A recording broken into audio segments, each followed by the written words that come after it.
November 2nd, 2025 at 6:14 a.m. 3 Venezuelan patrol ships slice north through open water, their wakes cutting bright white scars across the dawn. They're heading directly toward a moving wall of gray steel. The USS Gerald R. Ford and her carrier straight group. To the U.S. Navy, this is just another transit to Caracas. It's an opportunity. Inside Venezuela's Naval Command Center, one short order echoes through the speakers. Close distance. Show the flag. Minutes later, the Gary-class ships CG-23, 24, and 25 push past 28 knots. From above, their formation looks surgical. A shallow spear aimed straight at the heart of the Ford's track line. It's not an escort, it's a message. On the Ford's bridge, the first officer steps to the glass. In the pink morning haze, 3 faint silhouettes rise from the horizon. They're small compared to the carrier's 1,000-feet deck, but they're coming in fast. Around them, sailors move with trained precision. Faces calm, but eyes sharp. Just 24 hours earlier, Venezuela had scrapped a multi-billion-dollar energy deal with Trinidad and Tobago, blaming U.S. interference. Now, their navy seems determined to underline that point, literally in steel. The Ford keeps course, engine steady, bow cutting clean through the sea. Every mile forward draws both sides closer to a decision that neither can take back. Venezuela wanted to be seen. The United States refuses to look away. And somewhere in between those two statements lies the moment when a political message turns into a military risk. To understand why this happened, you need to see what built the storm behind it. 6:18 a.m. The Venezuelan patrol ships fan out across the Caribbean like blades, each hull carving its own white trail through open water. Their formation isn't random. It's deliberate geometry, a half-moon arc built to squeeze the carrier stray group's path from the south. Aboard the USS Gerald R. Ford, every station is awake now. The bridge windows catch first light. The sea below flashes gold. From the carrier's combat direction center, surface tracks bloom across digital maps. The red icons closing in at 28 knots. But this isn't about radar. It's about intent. The USS Gravely, one of the Ford's escorts, surges forward to take point. The destroyer's turbines spool to life, turning white water from her wake. Her job is clear. Shield the carrier. Keep things lawful. Keep them calm. Contact steady, calls the surface watch officer. Bearing 190 range, 8.4 nautical miles. Copy, replies the captain. Maintain intercept posture. Eyes on.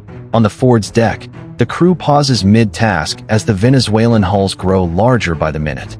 Through binoculars, they can already make out the flags snapping in the wind, red, yellow, and blue, and the dark outlines of the 76mm guns glinting in the morning light.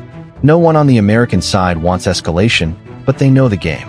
Venezuela's Navy calls this stretch of ocean the Bolivarian Security Zone, a line no one else recognizes. Crossing it means confrontation, even if the map says otherwise. Radio operators transmit the standard hail in both languages. Venezuelan naval vessels. This is a United States warship operating in international waters. Maintain a safe distance. Of course, silence. Just the low thrum of engines through the hull. 6:22 a.m.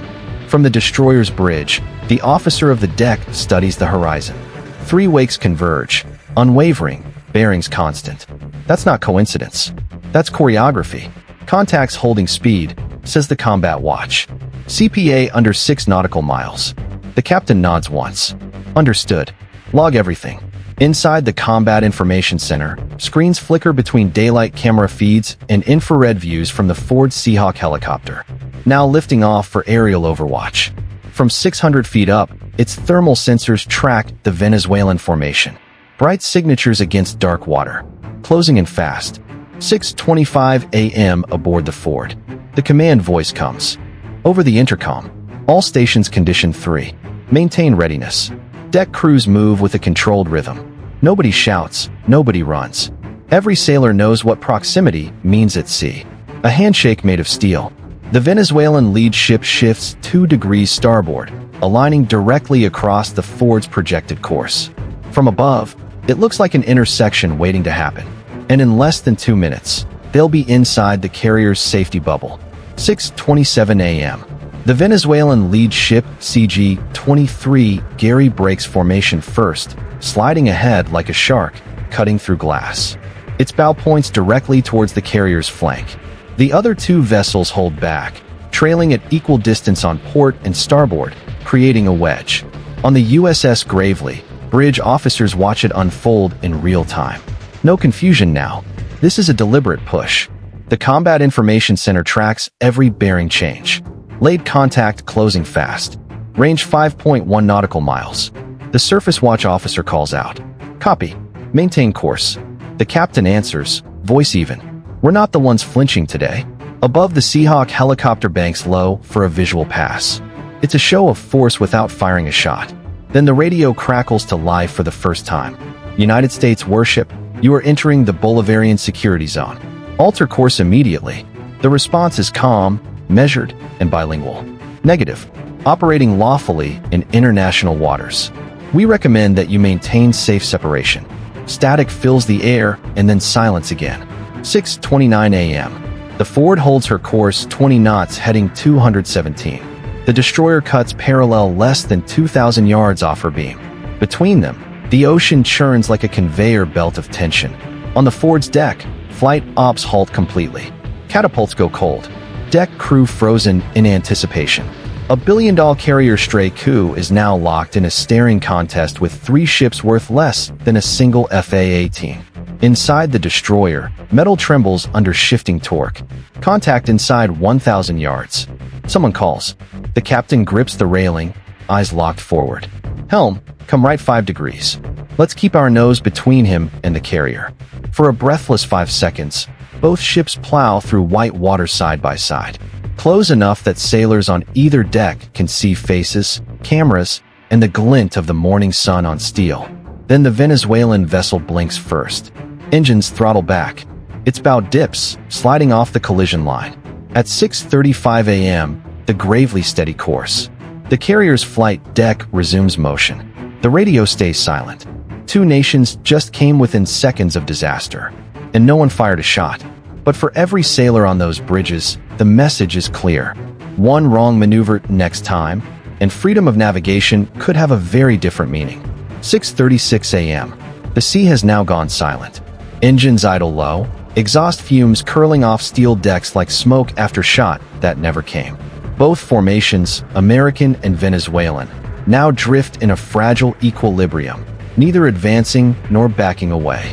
On the USS Gerald R. Ford, every sailor feels the weight of stillness. The carrier's flight deck moments ago alive with turbine roar is now motionless. Crews stand by with aircraft helmets in hand, eyes fixed on the southern horizon where 3 smaller silhouettes hold their ground. Inside the USS Gravely's Combat Information Center, tension hums like an electric wire. Contact steady, the Surface Watch officer reports. Range holding 2.4 nautical miles.